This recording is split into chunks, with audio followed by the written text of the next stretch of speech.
20 ans. 20 ans déjà que le réseau judiciaire européen en matière civile et commerciale a vu le jour. Créé le 28 mai 2001, il est devenu opérationnel l'année suivante et tout naturellement, il convenait de célébrer son 20e anniversaire. La fête a eu lieu dans la maison du notariat français et les participants sont heureux de se retrouver et d'échanger sur les fondements d'un réseau voulu par le Conseil européen pour faciliter la coopération judiciaire européenne transfrontière. L'utilité principale, c'est de faire le lien entre une législation très abstraite et pas trop connue par les juges dans les tribunaux et l'application de ces instruments par les tribunaux. Ça aide vraiment pour traduire quelque chose qui est très abstrait pour le rendre applicable dans un cas concret devant un tribunal. Et son objectif, c'est de propager, de diffuser le droit européen et de permettre sa meilleure application en impliquant les professionnels du droit. C'est vrai qu'initialement, il était composé exclusivement de magistrats au moment de sa création et il s'est élargi sous l'influence et l'impulsion de la France à l'ensemble des professions juridiques puisque désormais, il comprend aux côtés des magistrats les avocats, les notaires, les huissiers de justice et dans une certaine mesure également les greffiers qui ont toute leur part également dans ce réseau. Le réseau contribue à l'avancement des dossiers. It's very useful to quickly get information regarding on regulations or laws of other states and also to actually deal with practical cases, to ask about the concrete case in the most fast way possible. A Spanish judge doesn't know nothing about the law in the Netherlands and vice versa. So if there is a problem, there should be a very easy way to connect with each other and to talk about how is the law in the Netherlands in this aspect? What could I do in that? And there the EGN is very from importance because it's a very quick institute. We are working very informal. So most of the times an answer is there within a few days if necessary.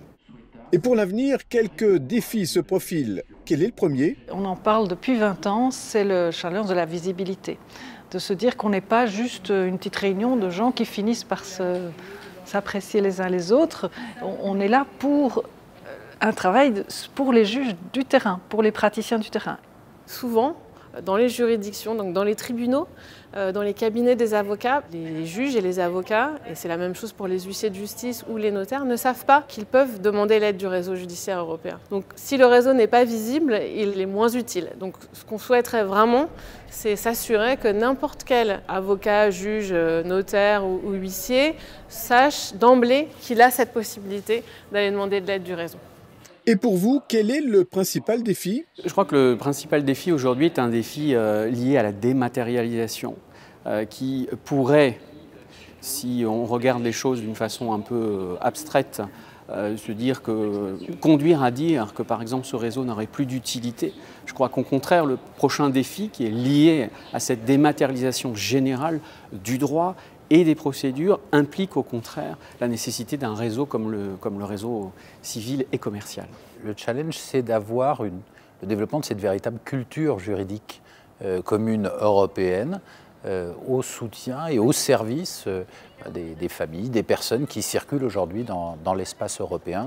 Et le vrai défi, pour moi, le vrai défi, il est que chaque professionnel du droit en Europe, et prendre l'exemple des notaires, bien chaque notaire, je ne dis pas devienne un spécialiste de ces questions, mais en tout cas ait ce réflexe et soit à même d'alerter ses clients dans sa fonction de conseil ou dans l'établissement des actes qui seront les siens dans cette perspective de construction européenne. Oui, c'est clair, le réseau judiciaire européen sert l'Europe et ses citoyens. On cherche tous les jours à démontrer aux citoyens, au grand public, que nous pouvons leur donner des informations qui vont accroître le sens de unité et le sens de européanité au niveau de tous les pays, au niveau sur les problèmes qui sont les problèmes de tous les jours de notre citoyen, qui sont pour nous les testaments, les adultes vulnérables, les couples, et le droit immobilier et tout le travail des notaires. Le réseau a permis des avancées en matière civile, par exemple, sur le règlement des successions, des différends sur des successions transfrontalières, mais aussi en matière commerciale. Nombre d'entreprises ont délocalisé soit le centre de leurs intérêts, soit parfois même leurs sièges sociaux, et il a été nécessaire de pouvoir harmoniser certaines procédures sur un niveau européen.